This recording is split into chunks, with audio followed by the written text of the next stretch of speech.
Hey, Magic fans, welcome back. This is your captain speaking here on Captain Clyde's MTG.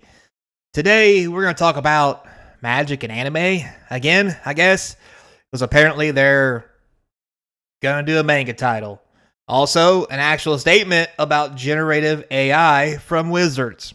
Who would have thought? We'll see how that shit show goes. Don't forget, comment, like, subscribe. We get to 1,000 people, we're going to have giveaways. It's going to be a fun time for everybody. Links in the description to support the channel. Let's get into it. So this interesting couple articles I've seen this weekend, we could talk about here on this beautiful Monday. After 6 years, Magic the Gathering manga with a title too weird to ever fit in this headline is finally getting an English release. And that probably says it all. But hey, whatever. It's called Destroy All Humans, They Can't Be Regenerated. A Magic the Gathering manga is finally getting English release. But it's not what you might expect. So, it says down here, the official Magic the Gathering manga, and it's finally being released outside of Japan. Publisher Viz Media announced on social media that the manga Destroy All Humans, They Can't Be Regenerated, a Magic the Gathering manga, written by Katsuru Uesi and artist Takuma Yakato, I'm probably butchering that, and I'm so sorry, will release in English the first time this fall. So the manga may seem like a natural pairing, especially considering they've been manga-inspired cards, art, history, blah, but Destroy All Humans takes things in a slightly different direction than what one might expect, eschewing the idea of adapting Magic's fantasy setting and characters in favor of a romance story in which the game itself brings together a pair of unlikely rivals turned companions. I'm going to assume it's going to be this chick and this dude. So you can see the Magic card there. Destroy all humans. They can't be regenerated. Interesting. So this doesn't mean the game and its trappings aren't right there on the page. You know, we already saw you can recognize it. Slightly adapting the text from an ultra rare card. Ultra rare. It's funny they put down this card as ultra rare when it's been reprinted so many times. It's almost an uncommon. But anyway, Wrath of God. See, it also says down here, there's no coincidence title of the manga references Magic's early power cards, as the rise of romance between two main characters also coincides with the rise of the card game in its first year's rising popularity. Very interesting. So, get rid of this dumb stuff. It seems like everything he does, geeky Takawanga middle school student, Hajime Kano, anyway, always comes in second place behind the popular honor student. Description, blah, blah, blah. Whenever she takes the road trip to a new game store he's been hearing about, or whatever, their rivalry takes an unexpected turn. Welcome to the early days of Magic the Gathering, when a trading card game shaped a generation forever. That's kind of true. So the initial English release of this Destroy All Humans will also include a special Magic card, though the card's name and rules haven't been revealed. Destroy All Humans, They Can't Be Regenerated, a Magic the Gathering manga release in English in October. This is going to be cool, and I'm on board for this. It's about time. Also, I have a feeling, and you can quote me on this, the card that comes with it is going to be Destroy All Humans, They Can't Be Regenerated. Because this is a card that's only going to see play in older formats, not in Standard probably, and Commander. So it can be wonky, and that's okay. So,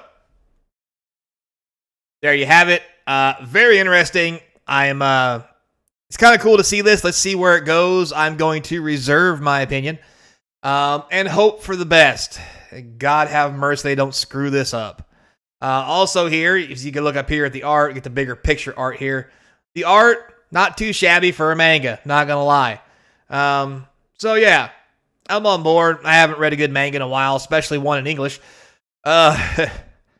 So yeah, normally they're shitty translations. Anyhow, or maybe I should just learn Japanese. Duh. So that's kind of interesting. I can't wait to see where it goes. That will be really cool. Now, for the fun part, grandstanding from the ivory tower, Generative AI art FAQ from Wizards. This is on their support page, yada, yada, yada. So, this came up. Let me just give you a full view here. The full Monty, as it would. Anyway, recently we have had a few concerns where art used in marketing and game pieces have been publicly scrutinized. No shit. Including for the possible inclusion of generative AI. I don't think it's because they're using AI. It's really because you're stealing people's other artwork because of the use of AI. But hey, call it what you will. During this time, we've made mistakes, while at the same time, we have also seen artists and their work misidentified as problematic in a variety of ways. Well, that's definitely one way to put it. Some of us may classify it without such a large vocabulary as a shit show. Anyway, to that end, we're sharing the FAQ that addresses how we assess and respond to generative AI concerns with art commissioned for both Magic the Gathering and Dungeons & Dragons, both before and after it has been published. Generative AI is a constant evolving space, and this FAQ will be revised on an ongoing basis to reflect what we are learning alongside everyone else. Basically means this is their stance until they find out they're in trouble, and then they'll change their stance. So anyway, first off, what's their policies? Well, in a nutshell, both brands have their own artist handbooks. They are not public documents, but every artist who works for us is given a copy. The core of the policy is Magic and D&D has been built on innovation, ingenuity, hard work, and talented people who sculpt these beautiful, creative games. As such, we require artists, writers, and creative contributions to Magic, TCG, and D&D to refrain from using AI generative tools to create final Magic and D&D products. We made a few other statements publicly as well, including 2 recent statements in our policy on this. See below. Now, it's interesting that you tell them that, but if you hire an artist who says they are an AI artist or a generative AI artist, and your stance is to not do that, how about you don't hire them? Are you fucking stupid? I mean, it's Wizards of the Coast. They're pretty fucking ignorant. So, we'll just leave that there. Next. What tools do you have in place to detect generative AI usage? None. Obviously none. We regularly evaluate resources we could use to help us detect AI. It is important to us that we continue having human in the loop regardless, especially since these tools are quite new.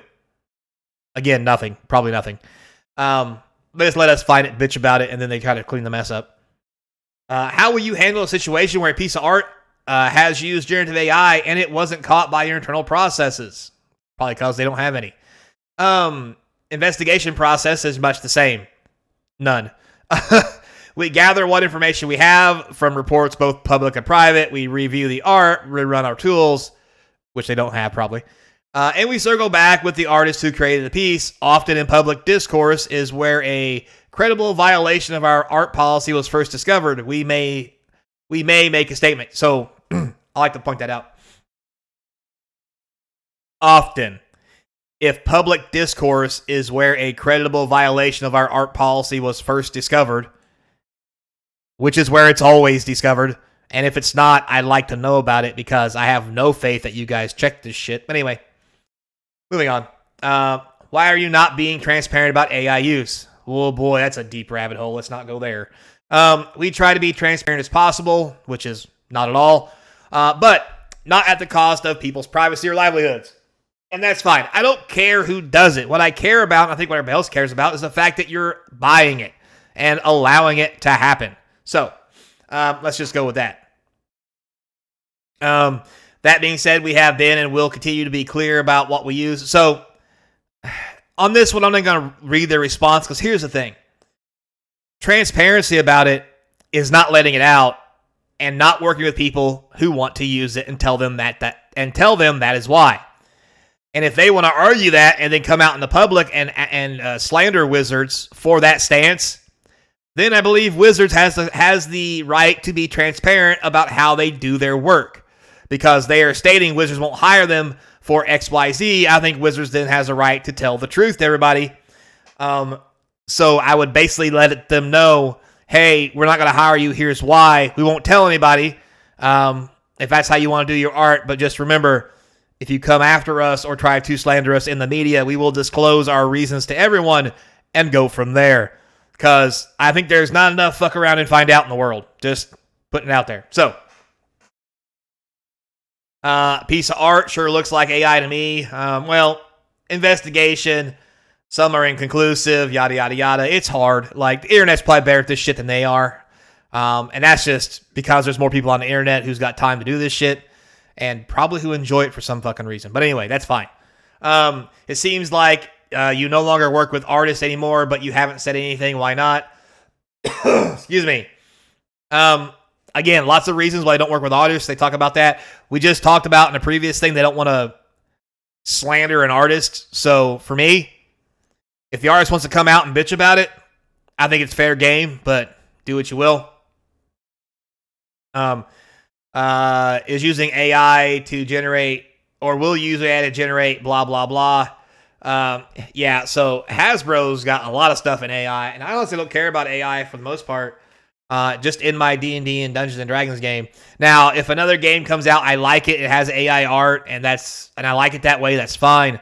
But I'll be honest with you, I'm probably not going to like it for the most part, especially because sometimes AI is cool. Can be cool, not going to lie. Matter of fact, my picture for the channel is AI generated. However, sometimes it took a couple times for me to get that picture because sometimes you get some weird shit. And I'm talking like, don't want to get demonetized. Let's just say it's weird. All right, we'll leave it at that. So, if there's only one takeaway, what should it be? Human beings are valuable, whether it's these words, like a company, a conglomerate, or a single human being, like an artist. In the tension between perfection and transparency, we have erred on the side of transparency. So they say. We'll leave it at that. We have also been consistent in our position with respect to generative AI and magic, yada, yada, yada. So forth and so on. So there you have it, guys. Basically what they're saying is we'll try to stop it in-house with whatever means doesn't cost us money or make us do anything or even try, probably. But when you guys see it, we'll deal with it then and try to sweep it under the rug. So be it. Maybe they do. Maybe they don't have people looking at it. But at the end of the day, you reap what you sow. And if Wizards ain't careful, there's not going to be a whole lot of things to reap with all the stuff that they sow. Kind of sounds cool. Anyway, till next time, be kind. And as always, I hope to see you across from the game table.